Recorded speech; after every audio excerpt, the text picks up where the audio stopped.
इसका पद और मैं अंतिम बात पढ़ देता हूँ जो कि मुख्य रूप से विचार करने लायक है। परमेश्वर की सारी भरपूरी तक परिपूर्ण हो जाओ, परमेश्वर के वचन के तहत होते जाओ। आइए हम प्रार्थना करेंगे।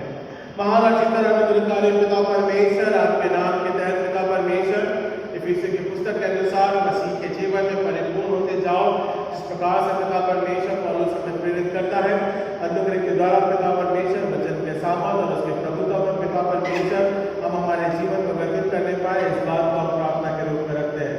अनुग्रह के द्वारा हमारे अगुवाई का संभाल और अपने प्रभुत्व में लेकर चलो। लाभ करता हूँ प्यारे बेटे प्रभु यीशु मसीह के नाम से मांगते हैं, आमीन आमीन आमीन।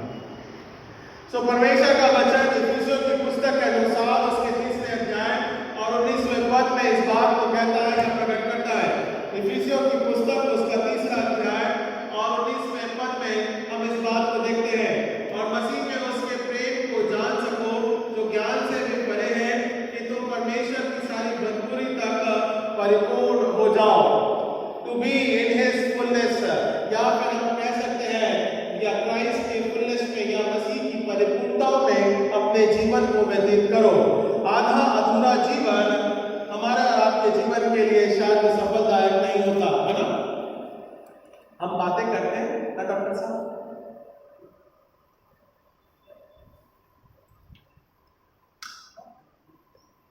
हाउ वी टॉक, हम बात कैसे करते हैं।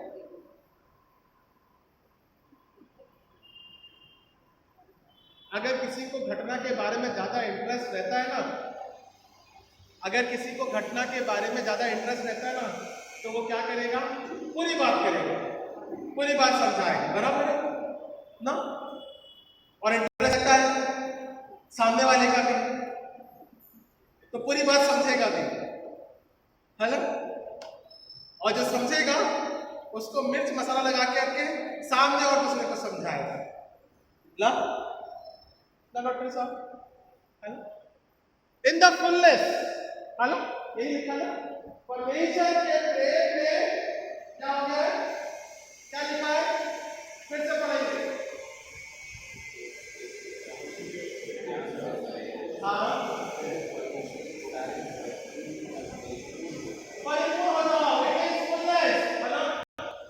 डॉक्टर साहब अगर आधा से याद करके छोड़ देंगे तो पहले में आधा दिमाग गया नहीं। और डॉक्टर साहब को बुलाना है तो 3 बार, 3 दिन के बाद आओ, 4 दिन के बाद आओ, महीने भर के बाद आओ, तभी तुम्हारा पूरा होगा ना। He or she want to take a leave, ना डॉक्टर साहब, हेलो। आधी बात में इलाज में तो गड़बड़ा जाएगा बेचारा, है ना। तो मसीह का वचन क्या बोलता है, यदि तुम्हें तुम्हारे जीवन को परिवर्तित करना है और यदि प्रेम को एक प्राप्त करना है, तो उसकी परिपूर्णता में अपने जीवन को व्यतीत करना बहुत जरूरी है। एक साथ, एक समय, एक संगति में, एक आराधना में अपने जीवन को जोड़ना बहुत जरूरी है। बारंबार मसीह की आराधना में अपने जीवन को व्यतीत करना बहुत जरूरी है, तभी हम उसको परिपूर्णता के रूप में देखने पाते हैं, या मसीह में हम परिपूर्ण होते जाते हैं। ये इस बात पर आधारित करता है। हेलो, सूर्य का चक्र देखा है, सूर्य घूमता है, सूर्य घूमता है नहीं,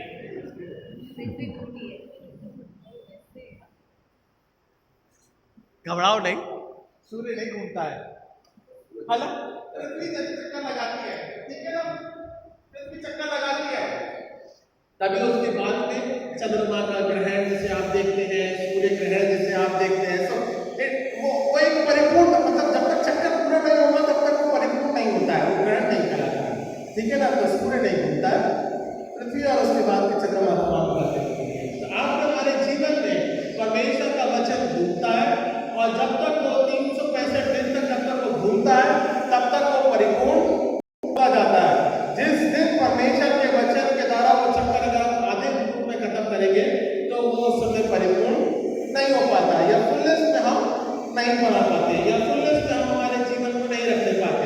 सो परमेश्वर का वचन हमको और आपको, और उस इस बात को प्रेरित करता है कि हमको और आपको परमेश्वर के वचन में परिपूर्ण होना बहुत जरूरी है। उसकी सफलताओं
या हम क्षमा, परमेश्वर हमारे जीवन को क्षमा करता है, हम बार-बार पाप करते जाते हैं और हम जब परमेश्वर के पास में आते हैं, उसकी वेदी के समक्ष में हम उस क्षमा की याचना करते हैं और परमेश्वर का अनुग्रह हमको बारंबार क्षमा करता है और अपनी परिपूर्णता में बनाए रखने के लिए हम पे मदद करता है। तो मसीह की परिपूर्णता में अपने जीवन को बिताना वो हमारे लिए बहुत आवश्यक है और पौलुस इसी बात को मसीह का निश्चय के लिए प्रेरित करता है।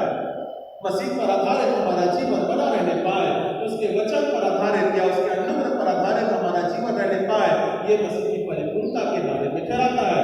सो आज के विषय अनुसार हम किस प्रकार से परमेश्वर के आधारित या उसकी परिपूर्णता में अपने जीवन को बिता सकते हैं, इन दिस फुलनेस या इन क्राइस्ट फुलनेस, हम उसके विषय में आज थोड़ा सा मनन करेंगे और अनुग्रह के द्वारा ही हम इन बातों को सीखना समझने पाते हैं कि हम किस प्रकार से मसीह की परिपूर्णता में अपने जीवन को बिताने पाए। सो पहली बात, मसीह की परिपूर्णता में हम और आप हमारा जीवन बना रहने पाता है या परिपूर्णता के विषय में हम और आप किस प्रकार से बढ़ते हैं, ये पहली बात को सीखने को मिलती है। पहली बात, टू प्रिपेयर अवर हार्ट्स, मसीह के तहत अपने हृदय को तैयार करना, ये हम उसकी परिपूर्णता में अपने जीवन को रखते हैं, क्योंकि जिस प्रकार से मसीह अपने हृदय के अनुसार हमारे और आपके जीवन को तैयार करता है, या उसने अपने हृदय में हमारे और आपके लिए जगह को तैयार किया और उसके हृदय और अपने दिलों के द्वारा उसने हमारे और आपके लिए प्रार्थना करी, क्षमा के माध्यम के द्वारा उसने हमारे जीवन को प्रकट किया।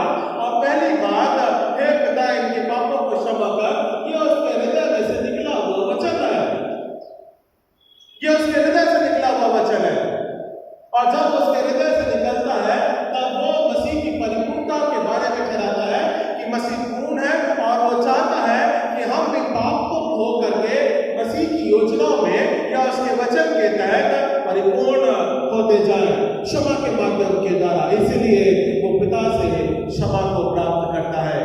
यह अनुग्रह है परमेश्वर का, ताकि उसने अपने हृदय को खोल करके अपने जीवन का बलिदान दे करके हमारे और आपके लिए एक परिपूर्णता का जीवन बनाया। इन हिज फुलनेस, वो चाहता है कि हम हमारे हृदय को भी तैयार करें। कहाँ मिलेगा इस बात को समझने के लिए? इफिसियों की पुस्तक, उसी में से ही देखेंगे, इफिसियों की पुस्तक उसका 3रा अध्याय और 16 पदों से हम इस बात को देखेंगे। मैं इस बात को यहाँ से 14 पद से पढ़ देता हूँ, मैं पढ़ देता हूँ आपके लिए। 3 Ephesians chapter 3 verse 14 से मैं पढ़ रहा हूँ। मैं इस कारण उस पिता के समान घुटने टेकता हूँ जिससे स्वर्ग और पृथ्वी पर हर एक घराने का नाम रखा जाता है। वह अपनी महिमा के धन के अनुसार तुम्हें ये दान दे कि तुम अपने उसके आत्मा से अपनी बढ़ती मनुष्यत्व के सामर्थ पाकर बलवान होते जाओ। ठीक है ना? ये हृदय के परिवर्तन के बारे में बात कर रहा है और यहाँ पे वो परमेश्वर के वचन के रूप में पौलुस घुटने टेक करके जीवन के परिवर्तन के बारे में प्रार्थना कर रहा है।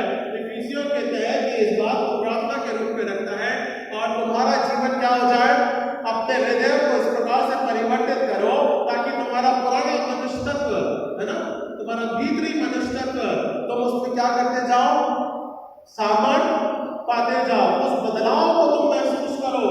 और इफिसियों की पुस्तक में वो आत्मिक जीवन के दर्शन को वो देखता है, आत्मिक जीवन के बदलाव के बारे में बात करता है, क्योंकि आत्मिक जीवन का बदलाव हृदय से होता है। आत्मिक जीवन का बदलाव हृदय से होता है, इसीलिए वो अंदर के जीवन के बारे में प्रार्थना करता है, अंदर के जीवन के परिवर्तन के बारे में प्रार्थना करता है। और हृदय का जब परिवर्तन रहेगा, हृदय के परिवर्तन के माध्यम के द्वारा जब कार्य होगा, तब हम उसके परिपूर्णता में बढ़ते हैं। सब पहली बात लिखा है, भीतरी मनुष्यत्व के सामर्थ पाकर बलवंत होते जाओ। और दूसरी बात क्या लिखता है, प्रेम के बारे में, हमारे हृदय के बारे में, और विश्वास के द्वारा मसीह तुम्हारे हृदय में बसे कि तुम प्रेम में जड़ पकड़कर नींव डालकर उसमें अपने जीवन को व्यतीत करने पाओ। सो दो बातें हैं मसीह के जीवन से, भीतरी मनुष्यत्व या भीतरी आत्मिक जीवन को बदलना, यह हृदय के बारे में ठहराता है, हृदय की परिपूर्णता के बारे में ठहराता है। और साथ ही साथ दूसरी बात क्या बोलता है, विश्वास के प्रकटीकरण में। ये दो बातें आपके हृदय में चलती है, आप हमारे जीवन में चलती है। विश्वास का प्रकटीकरण ही हमको और आपको मसीह की नजदीकी में रखता है, मसीह के प्रेम में रखता है, मसीह के विश्वास में जोड़ता होता है और परमेश्वर का वचन इसी बात को और आपको कहता है उसकी नींव में जड़ पकड़ करके अपने जीवन को पूर्ण बनाते जाओ।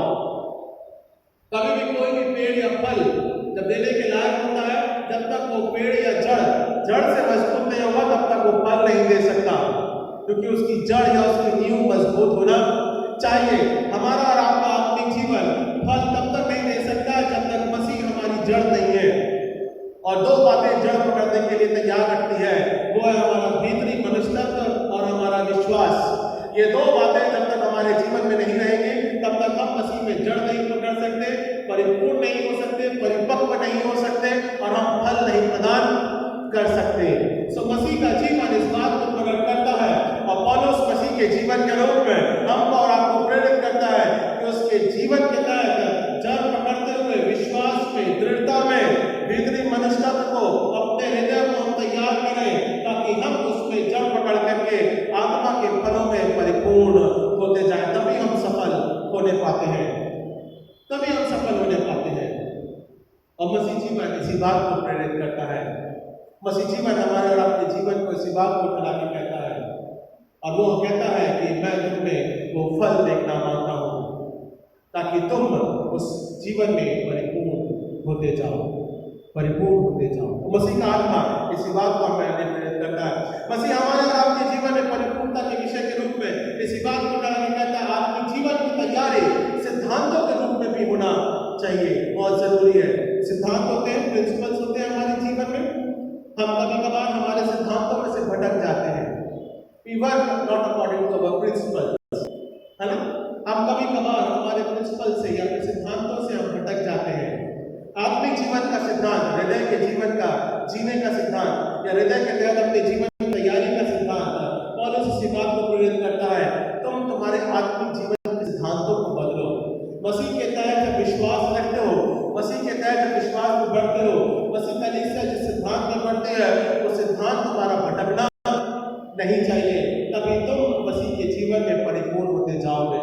आत्मिक जीवन का सिद्धांत, स्पिरिचुअल प्रिंसिपल्स हमारे जीवन में होना चाहिए कि हम किस प्रकार से मसीह के साथ अपने जीवन की संगति को रखते हैं, तब हम हमारे हृदय को परिपूर्ण होते हुए मसीह की परिपूर्णता में अपने जीवन को फलवत्ता हुआ देखते हैं। सो ये बातें हैं जो पहली बात परमेश्वर का वचन पौलुस के द्वारा इफिसियों की कलीसिया को कहता है कि मसीह के उस परिपूर्णता में वचन को या जीवन को बिना बताना है या बढ़ाना है तो हृदय को उसके सिद्धांतों के तहत आत्मिक जीवन को और भीतरी मनुष्यत्व को बदलना बहुत जरूरी है। भीतरी मनुष्यत्व को बदलना बहुत जरूरी है, क्योंकि हृदय के माध्यम के द्वारा ही प्रभु यीशु मसीह हमको और आपको क्षमा प्रदान करता है और उसने हमारे लिए प्रार्थना करी है ताकि हम और आप उसी के हृदय के प्रेम के माध्यम के द्वारा परमेश्वर के साथ एक मेल और एक संगति कर पाए। ये उसके हृदय का प्रेम है ताकि हम परमेश्वर के साथ एक संगति करने पाए। तो ये पहली बात हो गई जो कि परमेश्वर का वचन पौलुस के माध्यम के द्वारा हमको प्रेरित करता है। हृदय को तैयार करना है ताकि हम मसीह की परिपूर्णताओं में बनते जाएं। दूसरी बात जो कि परमेश्वर का वचन मसीह की परिपूर्णता में हमारा और आपके जीवन के लिए कहता है to be in his fullness या इन क्राइस्ट फुलनेस। हमारे लिए, हमारे जीवन के लिए प्रेम बहुत जरूरी है, प्रेम का सिद्धांत बहुत जरूरी है, प्रेम की स्थापना हमारे लिए जीवन में बहुत जरूरी है। और वो प्रेम जो है वो प्रभु यीशु मसीह के माध्यम के द्वारा हमारे जीवन में प्रकट होता है।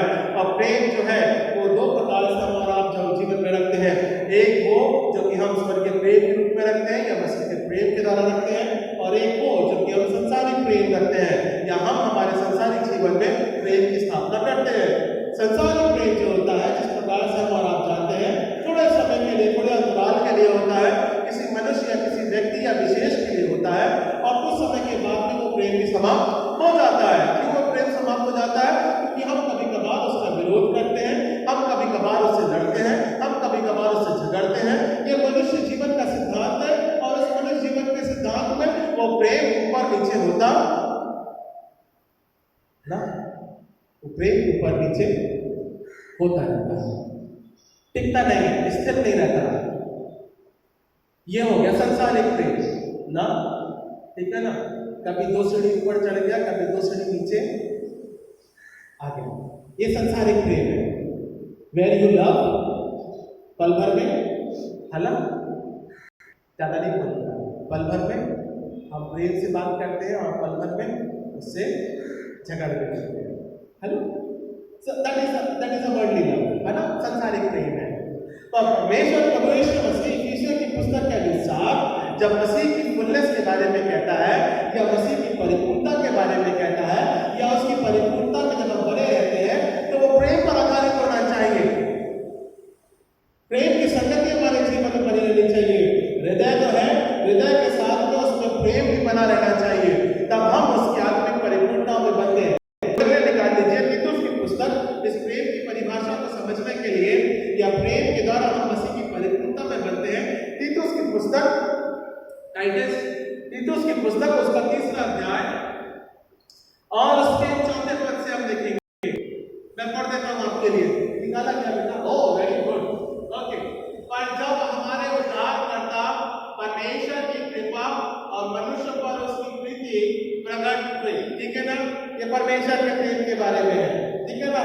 सो प्रेम का प्रकटीकरण परमेश्वर ने पहले किया क्योंकि वो चाहता था मेरा प्रेम जो है, मेरा प्रेम के माध्यम के द्वारा मसीह के जीवन के रूप में या मसीह पर आधारित या उसके बलिदानिक प्रेम के माध्यम के द्वारा वो प्रेम बरकरार रह सके, वो प्रेम बढ़कर रह सके और लोग उस प्रेम में मसीह की संगति में in his rich and in his fullness वो अपने जीवन को व्यतीत करने पाए। सो प्रेम की परिभाषा इस प्रकार से है कि परमेश्वर ने हमसे प्रेम पहले प्रकट करता है। ओके, फिर उसके बाद में 5वां पद क्या बोलेगा?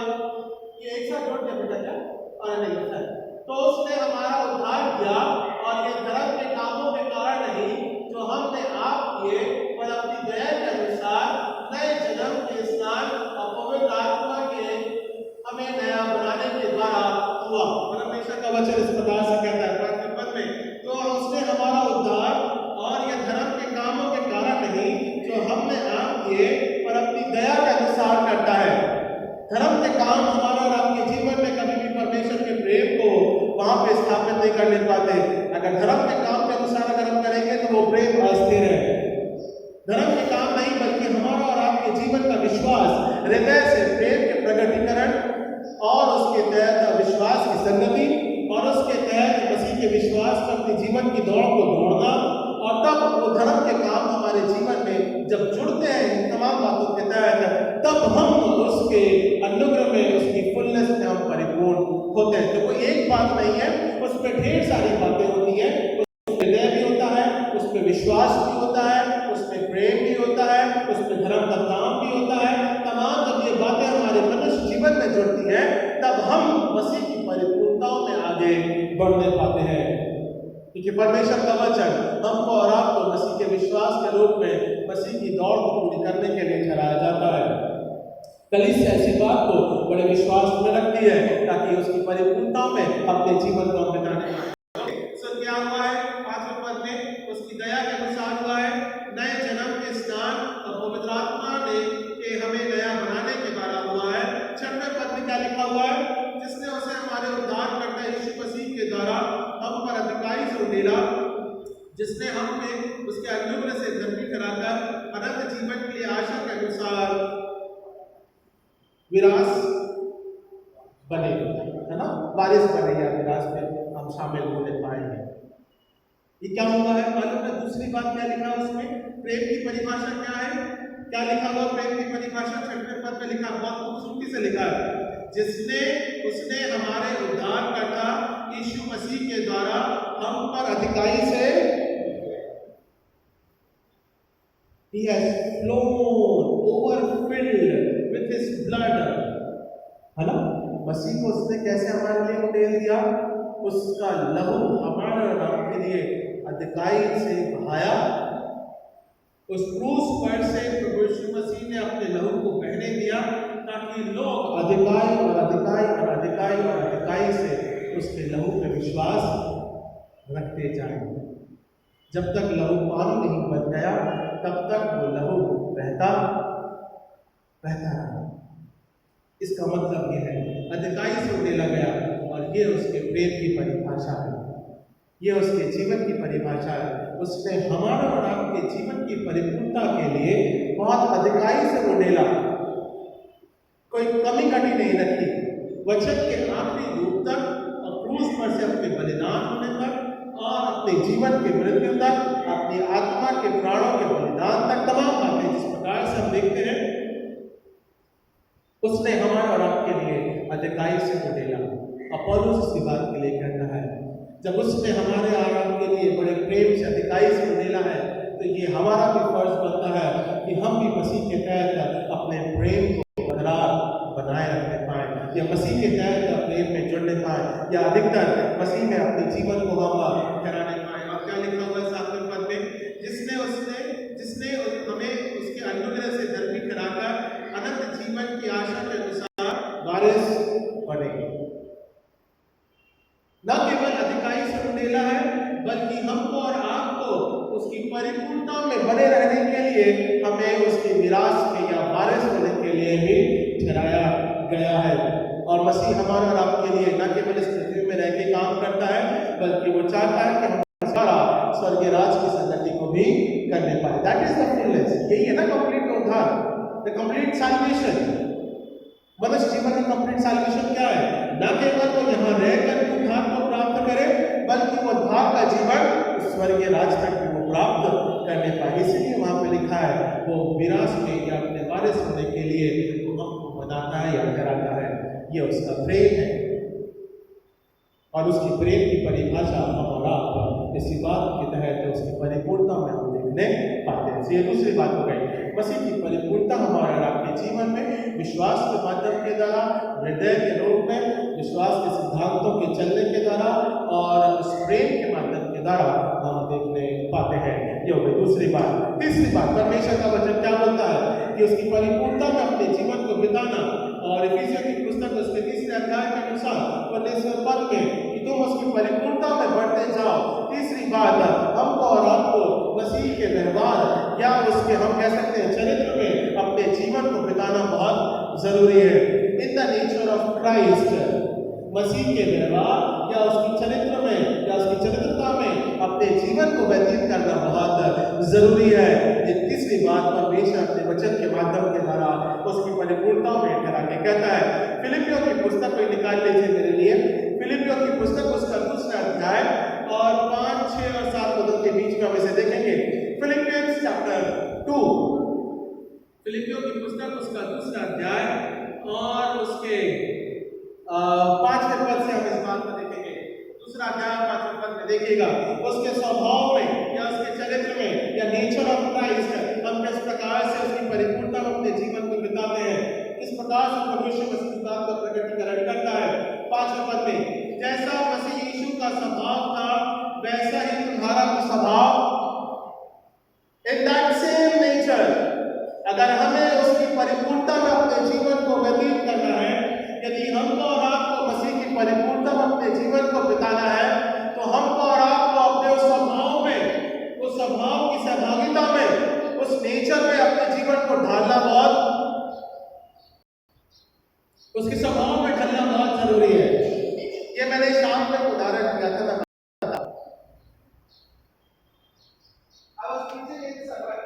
शाम को मैं विचार कर रहा था, उदाहरण बहुत अच्छा दिया।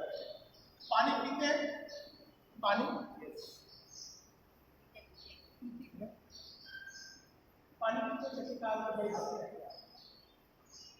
ना, पानी पीते हैं नहीं, चाय बनाते हैं नहीं बनाते, उस पानी में क्या क्या मिलाते हैं? चाय मसाला अलग, दूध, you may smell ना कि ऐसे डाल दिया और ऐसे छान दिया और ऐसे ही है। It should be mixed well ना जैसे रॉबर्ट साहब पानी में कुछ और भी मिलाते हैं। पानी में बहुत सी चीजें मिलाई जाती ना भैया, नहीं मालूम है, पप्पा से सीख लेना एक बार ना। ठंडा गरम सब मिलाते हैं, that is the different part. Why you want to mix it, क्यों आप मिक्स करते हैं? इन्हें दैट फुलनेस है ना, बराबर पूरा अच्छा टेम्परेचर हो जाए, चाहे कॉफी हो चाहे चाय हो, बढ़िया खौल जाए, बढ़िया मिल जाए, तब हम उसका आनंद, और ठंडियों में चाय का आनंद लेना बड़ा अच्छा लगता है, नहीं? बैठे बैठे पीते थे चाय, आने दो 5 cup 6 cup, in that fullness, है ना? That is the nature of Christ. परमेश्वर का वचन जब तक तुम्हारे जीवन में वो बॉइलिंग पॉइंट नहीं आएगा, जब तक मसीह को तुम पूर्ण रूप से अपने जीवन को नहीं अपनाओगे, तब तक हम और आप उसकी फुलनेस में बंद। It should be mix well, वो आधारित होना चाहिए, वो मिलावट होनी चाहिए, वो मिक्स वेल होना चाहिए, उसके आधार अपने जीवन पर, प्रेम पर, हृदय पर, विश्वास पर, सिद्धांतों पर, मसीह की दौड़ के द्वारा हम और आप उसमें परिपूर्ण होते जाते हैं। तब जाके हमारा जीवन मसीह पर आधारित अपने जीवन को हम रखने पाएंगे। सो क्या बोलता है मसीह का वचन? फिलिपियों की पुस्तक उसका दूसरा अध्याय, ओके, पढ़ेंगे। नेचर ऑफ क्राइस्ट, उसके स्वभाव में अपने जीवन को बिताना, जैसा मसीह का स्वभाव है वैसे ही हम भी हमारे जीवन में मसीह के स्वभाव में बनते जाएं। It should be mix well. जिस प्रकार से नेचर ऑफ क्राइस्ट है, हमारा भी उसी प्रकार से नेचर ऑफ क्राइस्ट के आधारित, उसके सिद्धांतों पर आधारित, वचन पर आधारित मिलना बहुत जरूरी है। At that point of boiling point, इस प्रकार से हम और आप अपने जीवन को देखते हैं या स्वभाव पर लिए जाते हैं। फिर उसके बाद में क्या लिखा हुआ है? जैसे उसी प्रकार से तुम्हारा भी स्वभाव हो। 6 क्या लिखा हुआ है? जिसने परमेश्वर के स्वरूप में होकर भी परमेश्वर के तुल्य होने को अपने वश में रखने की वस्तु न समझा, वरन अपने आप को शून्य कर दिया। That is the nature of Christ. वो अपने आप को कभी किसी महान राजा के रूप में नहीं देखता, वो अपने आप को कभी भी किसी प्रकार से एक राजा की पदवी में नहीं देखता, बल्कि वो अपने आप को एक मनुष्य जीवन में शून्य करने के रूप में, मनुष्य जीवन के साथ बने रहने के रूप में, मनुष्य जीवन की समानता के अधिकार के द्वारा वो ठहरने के रूप में, मनुष्य जीवन के तहत उनको तकलीफ को सहने के रूप में, मनुष्य जीवन के तहत उसको प्यास लगने के रूप में, मनुष्य जीवन के तहत रोटी और खाने के रूप में, मनुष्य जीवन के तहत क्षमा के रूप में, मनुष्य जीवन के तहत चंगाई देने के रूप में, मनुष्य जीवन के तहत प्रार्थना करने के रूप में, मनुष्य जीवन के तहत आखिरी बार गतसमनी में प्रार्थना क्षमा के माध्यम के द्वारा, आंसू बहाने के माध्यम के द्वारा, प्रकट होने के द्वारा वो हमको और आपको परिपूर्ण बनाता है। उसने इस बात को कराया कि मैं शून्य बना, मैं मनुष्य रूप में अपने जीवन को रखा, ताकि मैं किसी राजा की पदवी में नहीं, बल्कि मैं इंसान या मनुष्य के तहत उस जीवन को ठहरा सकूं, ताकि लोग उस जीवन को प्राप्त करके, उस बात को अपने जीवन को ग्रहण कर करके, उस लहू जो बहाया गया, जो मसीह हमारे लिए उड़ेला गया, उसको वो प्राप्त करें और उनका जीवन मसीह के स्वभाव में परिपूर्ण हो जाए। In that nature of Christ, इसीलिए वो हमको चाहता है कि हम उसकी अनुग्रह में, उसके समानता में, उसके स्वभाव में अपने जीवन को हम व्यतीत करें, परिपूर्ण जीवन को हम जीने पाएं। हम इस बात को प्रार्थना के रूप में रखते हैं। ओके, सो ये हो गई तीसरी बात, सब हृदय के बारे में, प्रेम के बारे में, है ना, सिद्धांतों के बारे में, और मसीह के उस नेचर या चरित्र के बारे में हमने जाना। ये ऐसी बातें जो कि हमारे जीवन को परिपूर्ण बनाती है मसीह के जीने के लिए। चौथी और अंतिम बात क्या लिखा है? फिलिपियों की पुस्तक, उसी में ही देखेंगे। फिलिपियों की पुस्तक, उसके पहला अध्याय और 9, 10 और 11 पदों के बीच में मैं पढ़ देता हूँ आपके लिए।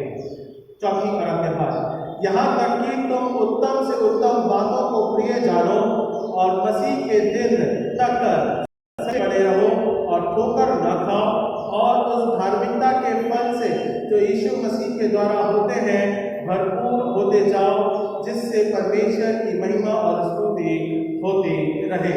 और उसमें 9वें पद में क्या लिखा हुआ, मैं वहां से पढ़ देता हूँ। मैं ये प्रार्थना करता हूँ कि तुम्हारा प्रेम ज्ञान सब प्रकार के विवेक सहित भी बढ़ता जाए। विद द प्रेयर, जब पौलुस वहां पे प्रार्थना कर रहा है फिलिपियों के लिए, कुलुसियों के लिए, एफिसियों के लिए, वो प्रार्थना के माध्यम से दाना आधारित करता है। और आपका हमारा जीवन मसीह पर आधारित जब होता है, जब उसकी परिपूर्णता अपने जीवन पर आधारित करते हैं, तब वो प्रार्थना के माध्यम के द्वारा हमको और आपको ठहरा के कहता है।